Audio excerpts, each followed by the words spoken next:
morning, ladies and gentlemen. Today we'll deal with the final duel of giants. We'll talk about the supposed rivalry between Stephen Sondheim and Andrew Lloyd Webber. Um, I'm not sure it really exists, but this is something that most fans of the musical theater very strongly believe that if you like one of these composers, you must hate the other. Um, I, for one, I am the proof. It's not always the case, but for many fans of the musical theater, this is exactly the story. Uh, so before we start talking about these two composers, today's examples are two musicals about strong female characters. Evita by Andrew Lloyd Webber and Tim Rice. So this great team of composer and lyricist, and Passion by Stephen Sondheim. So that's it. So let's start with Evita, the first of the two musicals. This was another one in the cycle of early masterpieces of Andrew Lloyd Webber and Tim Rice.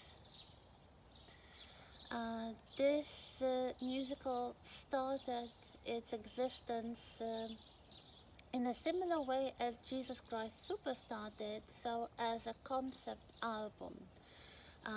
They treated it as rock music creators do, so they did not really start with the vision of a theater play, but a musical record.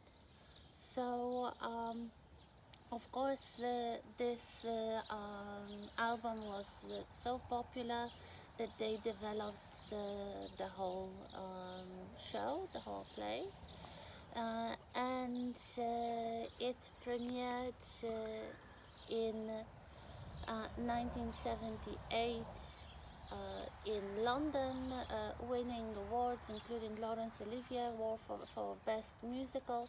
And then next year it was moved to Broadway and became the first British musical to win the Tony Award in the most important category for the Best Musical. So this is an important piece of theatre, especially for British musical, and this really marked the high point in what was sometimes called the British invasion on Broadway. Uh, so Many great revivals worldwide. There was a Polish staging um, years ago, and in 1996 there was a film adaptation with Madonna starring as Evita and Antonio Banderas as Cher. Especially Madonna, well, we know from the interviews that she really wanted to play Evita. She took voice lessons, even though by that time she was a well-established artist. And she was really working hard, and she was really thrilled to play this character because, as she admitted, she identified with her. So this is an interesting musical, one of the musicals that required a bit of risk-taking from Andrew Lloyd Webber, like many of especially his early shows. Because this is a contemporary story, and this is a political drama set in the 20th century, so just a few decades before. It is in the past, but it's not in this kind of nostalgic past as many earlier musicals were set in.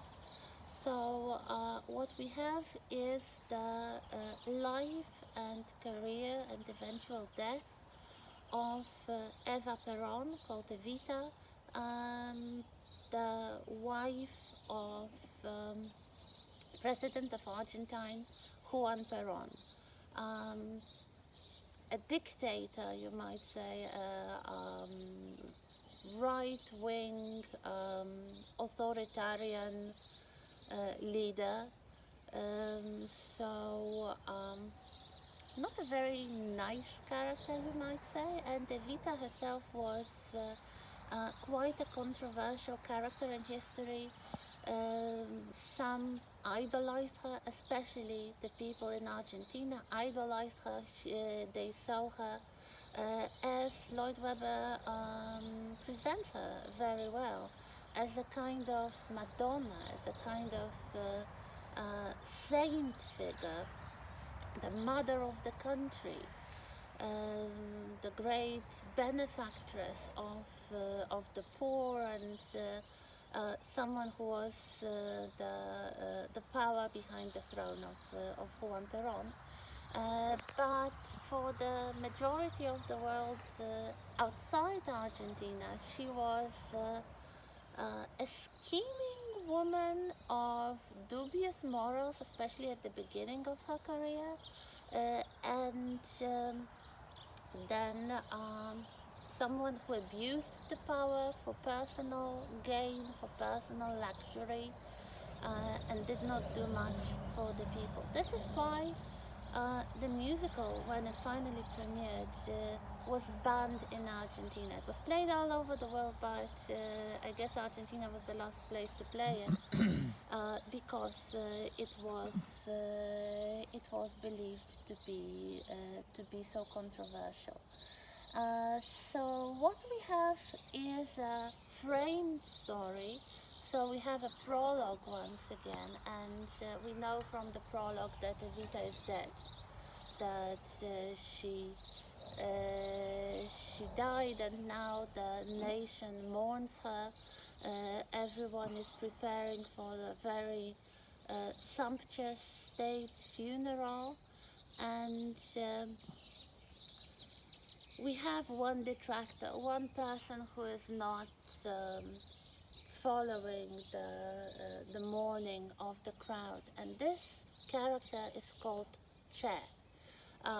He is inspired by a famous revolutionary from this period, Che Guevara. Not the same exactly, because Che Guevara and Eva Peron never met. Apparently, according to some legend, he wrote a letter to her, but she never responded. Here we have them actually meeting and dancing a tango, because of course in Argentine we have the national dance and the national tunes of the tango, which Andrew Lloyd Webber uses quite extensively.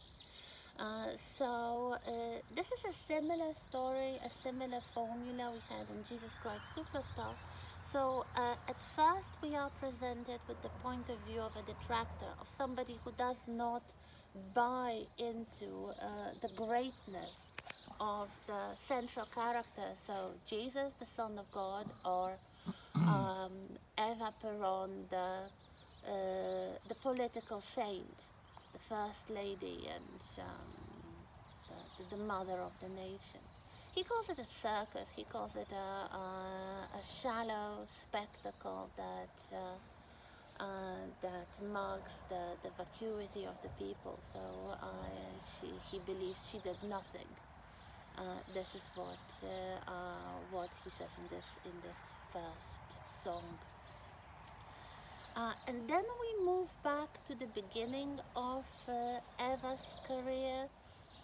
She is a girl from a small town, an illegitimate daughter, which in Argentina was a big problem for a child. because she would be bullied perhaps by other people. And we meet her when she's still a teenager. She's 15, and she grabs the first opportunity that comes her way of what will become a string of men she seduces to gain more power, to gain something better. So it starts with a tango. There is a tango singer who visits the town for a concert, Magaldi, Augustine Magaldi, and it's not really clear whether he seduces the young teenage Eva or she seduces him. Anyway, uh, she forces him to promise to take her to Buenos Aires. She wants to go to the capital city. She wants to make something of herself. Of course, Magaldi didn't want to take her anywhere. He didn't want to have a proper relationship with her. He just wanted to go to bed with her, and that's it. But Eva is more ambitious than that. She goes to Buenos Aires anyway, and on learning, of course, as you might expect, that Magaldi has a wife and children somewhere and doesn't care for her anymore, she does not return to her little town, but tries to to find a place for herself by seducing other men. So she has a whole string of lovers. She meets, uses, for example, to get a better job or to get a better place to live. And then she leaves them for another man. This is again a tango, of course, that illustrates this part of her life. The song is entitled Good Night and Thank You. This is what she says to her lovers after they fill their role. So she manages to get employed as a radio presenter. She becomes quite famous. She becomes an influential radio star, and then she meets the political leader, Juan Perón. He is the last in this long string of lovers, an army officer with political ambitions, and nobody takes her serious apart from Perón. He, as many men before, is attracted to her because she is beautiful and smart and quite brave.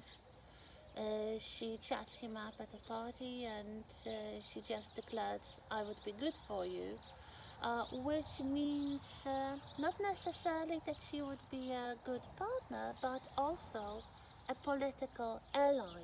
She promises to use her influence in the radio to promote his party, to promote his policy. And there we have one difference, probably the major difference between the stage version and the film version. I guess many of you probably watched the film version, which is good, which is actually much better than the film adaptations of the mega musicals from the 80s. There is a song in Act 1 of Evita called Another Suitcase in Another Hole, and in the film this is what Madonna and as Evita is singing, and she's only singing that because she liked the song very much. It's a beautiful song about a woman who was left by her lover, or she needs to start over with her life, but she decides to carry on. She decides not to fall into despair.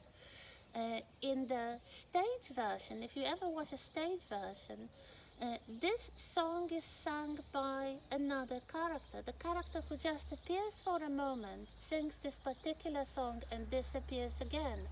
And she is the woman that Evita replaces as Juan Perón's mistress. So I think the placement of this song proves that Evita has grown quite ruthless, and just as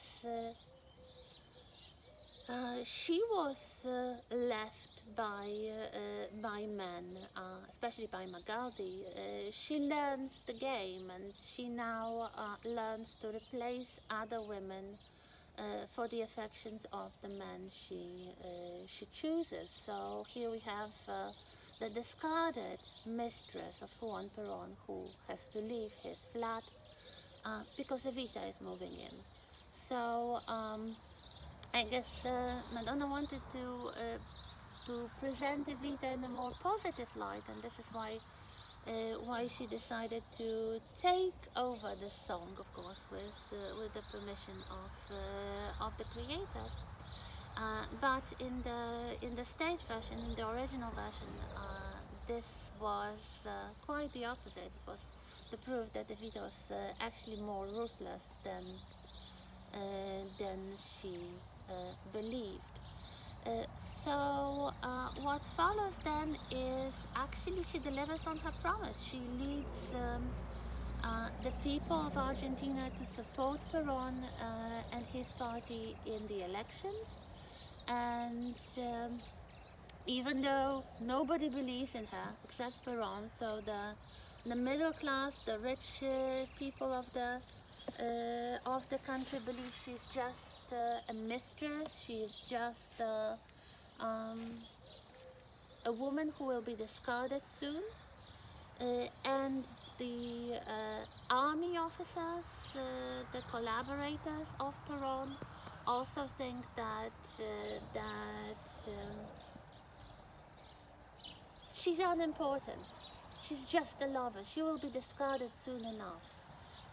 She proves really a valuable ally, and she wins. She wins the election for him. So the first act ends with Perón's party winning the election, and he's going to be president. So this is just after the Second World War. Many unpleasant things, like the collaboration of Argentina with Nazi regime in Germany during the war, just before the war, are hashed down. There's no talk about that, which was raised by many critics of the musical. But it's not really about politics. It's about one ambitious woman. We continue in a moment.